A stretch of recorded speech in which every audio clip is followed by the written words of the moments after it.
नमस्कार विद्यार्थी मित्रांनो. तलाठी भरतीच्या तयारीत वाक्यप्रचार हा नेहमीच महत्त्वाचा ठरतो.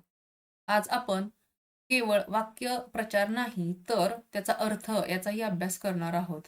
आज आपण मराठी वाक्यप्रचार आणि त्याचे अर्थ, मराठी व्याकरण 60 पेक्षा जास्त वाक्यप्रचार अर्थासह अभ्यासणार आहोत. वाक्यप्रचार म्हणजे भाषेतील रंग, ते वाक्याला सौंदर्य, ताकद आणि प्रभाव देतात. सर्वात महत्त्वाचे वाक्यप्रचार, त्याचे सोपे अर्थ आणि परीक्षेला जाणारे किंवा यापूर्वी विचारलेले प्रश्न आपण आज अभ्यासणार आहोत. चला तर मग आपण सुरुवात करूया वाक्यप्रचाराच्या या रोचक प्रवासाला. हा प्रवास सुरू करण्यापूर्वी तुम्ही आमच्या व्हिडिओला लाईक करा, चॅनलला सबस्क्राईब करा. वाक्यप्रचार म्हणजे काय? वाक्यप्रचार हा शब्दांचा समूह असतो व तो वाक्यात जसाच्या तसा वापरला जातो. वाक्यप्रचाराच्या शेवटी शक्यतो क्रियापद असते. अशा क्रियापदात मात्र काळानुरूप बदल केले जातात. म्हणजेच वाक्यप्रचार. वाक्यप्रचार म्हणजे शब्दांचा समूह होय. सामोरे जाणे म्हणजे निधड्या छातीने संकटास तोंड देणे. सर्वस्व पणाला लावणे म्हणजे सर्व शक्य मार्गांचा अवलंब करणे. हमरी-तुमरीवर येणे म्हणजे जोराने भांडू लागणे. हातावर तुरी देणे याचा अर्थ आहे डोळ्यादेखत फसवून निसटून जाणे. हातावर शीर घेणे म्हणजे जीवावर उदार होणे. मशागत करणे म्हणजे मेहनत करून निगा राखणे.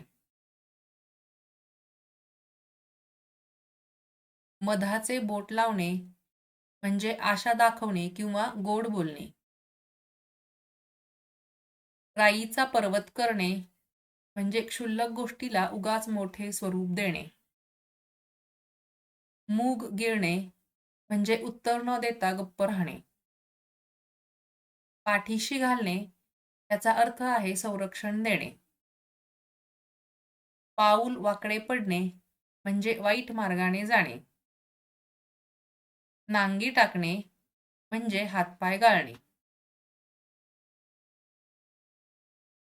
धूळ चारणे म्हणजे पूर्ण पराभव करणे. पाणी सोडणे म्हणजे आशा सोडणे. धाबे दणाणणे याचा अर्थ आहे खूप घाबरणे.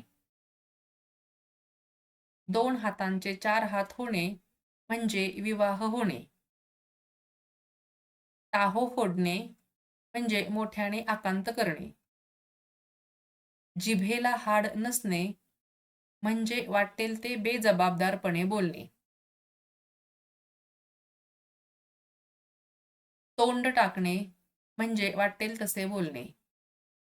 तडीस नेणे म्हणजे पूर्ण करणे. डोळ्यात धूळ फेकणे याचा अर्थ आहे फसवणूक करणे. टांगोरा पिटणे म्हणजे जाहीर वाच्यता करणे. त्राटिका म्हणजेच कजाग बायको किंवा भांडकुदळ बायको. ओनामा म्हणजे प्रारंभ किंवा सुरुवात.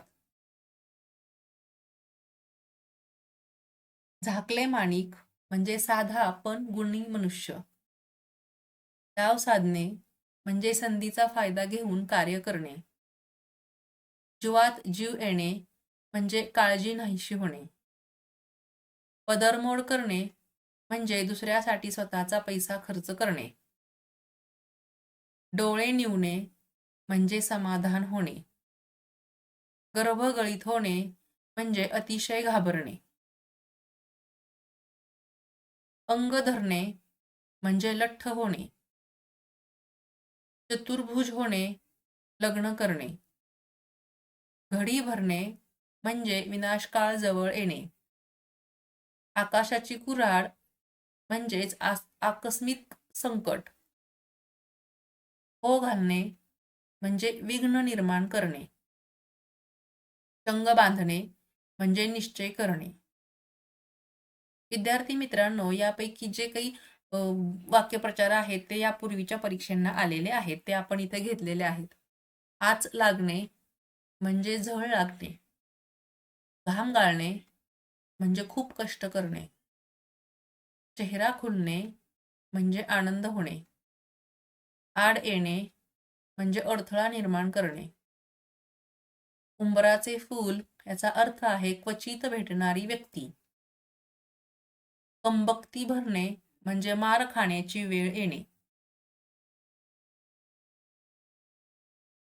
फिदा होणे म्हणजे खुश होणे. सूड घेणे, बदला घेणे. वजन पडणे म्हणजे प्रभाव पडणे. सांजावणे याचा अर्थ आहे संध्याकाळ होणे. काकदृष्टीने पाहणे म्हणजे बारकाईने पाहणे. माशी शिंकणे, अडथळा येणे. शब्द लावणे, दोष देणे. पान उतारा करणे म्हणजे अपमान करणे. लोटांगण घालणे म्हणजे शरण जाणे.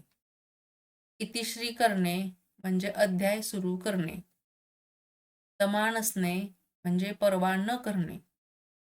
काची पडणे म्हणजे धास्ती धरणे.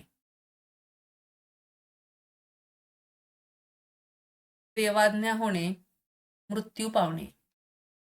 मिशांना तूप लावणे म्हणजे उगीच ऐट करणे. तांडव नृत्य करणे म्हणजे थैथयाट करणे.